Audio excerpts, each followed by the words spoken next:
Hello students, আমি Nitish sir জ্ঞানজ্যোতি coaching সেন্টারের পক্ষ থেকে তোমাদের প্রত্যেককে জানাই আরও একবার স্বাগত। তো স্টুডেন্টস, আজকে আমি তোমাদের সঙ্গে আলোচনা করব এনইপি 4 ইয়ার আন্ডার গ্র্যাজুয়েট প্রোগ্রামে অধীনস্থ যে সমস্ত ছাত্রছাত্রীরা যারা নর্থ বেঙ্গল ইউনিভার্সিটি আন্ডারে বিভিন্ন কলেজগুলোতে পড়াশোনা করছো, ফার্স্ট সেমিস্টার এই বছর অ্যাডমিশন নিয়েছো কিন্তু হিস্ট্রি মেজর নিয়ে পড়াশোনা করছো। আজকে তোমাদের সঙ্গে আলোচনা করব হিস্ট্রি মেজর পেপার 1 থেকে অতি গুরুত্বপূর্ণ ইউনিট 2 থেকে যে প্রশ্নগুলো আসবে, সাজেশনসগুলো পরীক্ষায়, সেগুলো নিয়ে আলোচনা করব। তোমরা জানো তোমাদের কিন্তু এবার 3টা ক্যাটাগরিতে পরীক্ষা হবে। একটা প্রশ্নমান 3-এর কিছু প্রশ্ন থাকবে, ঠিক আছে, তারপরে আসবে প্রশ্নমান 6-এর কিছু প্রশ্ন, তারপরে আসবে প্রশ্নমান 12-র কিছু প্রশ্ন। যেমন প্রশ্নমান 3-এর জন্য আমরা কোন কোন প্রশ্নগুলো পড়বো সেগুলো একটু লিখে নাও, ঠিক আছে।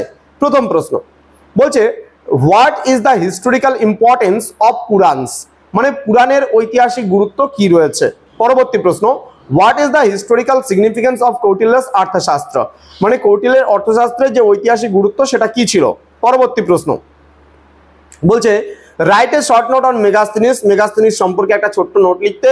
দেন write a short note on Allahabad Prashasti, Allahabad Prashasti সম্পর্কে একটি ছোট্ট নোট লিখতে। পরবর্তী প্রশ্ন, রাইট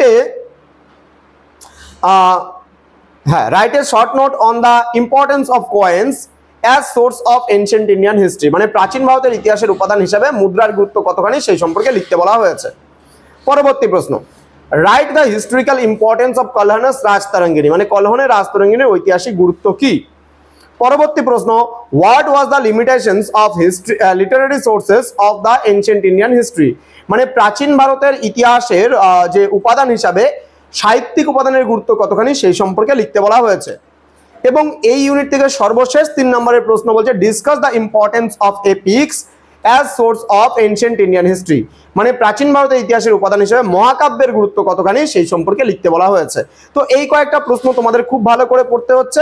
নেক্সট আমরা কিছু 6 নম্বরের প্রশ্ন নিয়ে আলোচনা করব, কিন্তু তার আগে তোমাদের বলে দিচ্ছি এই ইউনিট থেকে 6 নম্বরের প্রশ্নগুলো আলোচনা করার পূর্বে তোমরা যারা এখনো পর্যন্ত আমাদের চ্যানেলটিকে মানে সাবস্ক্রাইব করোনি, তারা অবশ্যই চ্যানেলটিকে সাবস্ক্রাইব করে পাশে থাকা বেল আইকন অল প্রেস করে দেবে, যাতে নেক্সট টাইম থেকে কোনো ভিডিও আপলোড করলে তার নোটিফিকেশন তোমরা পেতে পারো।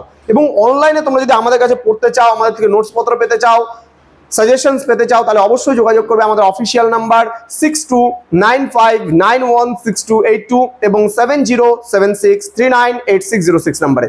চলো শুরু করছি 6 নম্বরে কিছু গুরুত্বপূর্ণ প্রশ্ন।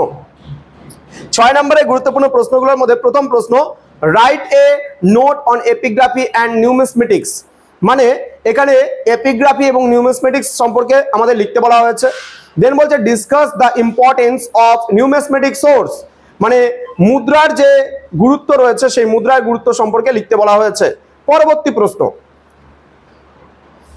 প্রশ্ন চলে আসবে 12 নম্বরের কিছু গুরুত্বপূর্ণ প্রশ্ন। এখানে বলছে, write an essay on the importance of Literary sources for the study of ancient Indian history, মানে প্রাচীন ভারতের ইতিহাসের উপাদান হিসেবে সাহিত্যিক উপাদানের গুরুত্ব কতখানি সেই সম্পর্কে লিখতে বলা হয়েছে। পরবর্তী প্রশ্ন, write an essay on the importance of archaeological sources as for the study of ancient Indian history, মানে প্রাচীন ভারতের ইতিহাসের উপাদান হিসেবে তোমার হচ্ছে প্রত্নতাত্ত্বিক উপাদানের গুরুত্ব কতখানি সেই সম্পর্কে লিখতে বলা হয়েছে। এবং সর্বশেষ প্রশ্ন এখান থেকে, describe the importance of source for the reconstruction of ancient Indian history, মানে প্রাচীন ভারতের ইতিহাসের পুনর্গঠনে সাহিত্যিক ঐতিহাসিক উপাদানের গুরুত্ব কতখানি সেই সম্পর্কে লিখতে বলা হয়েছে।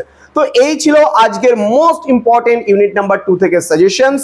তো তোমাদের যারা ভাবছো যে আমাদের সেন্টারে অনলাইনে অ্যাডমিশন নেবে, তারা ডেসক্রিপশন বক্স থেকে আমাদের নাম্বার নিয়ে অতি সত্বর আমাদের সঙ্গে যোগাযোগ করো আমাদের অফিসিয়াল নাম্বারে, এবং নোটস পত্র থেকে শুরু করে সাজেশনস থেকে শুরু করে ইচ অ্যান্ড এভরিথিং তুমি পেতে পারো আমাদের এই কোর্স ফির বিনিময়। দেখা হচ্ছে খুব তাড়াতাড়ি আরো একটা নতুন ক্লাস নিয়ে। তোমরা প্রত্যেকেই ভালো থেকো, সুস্থ থেকো।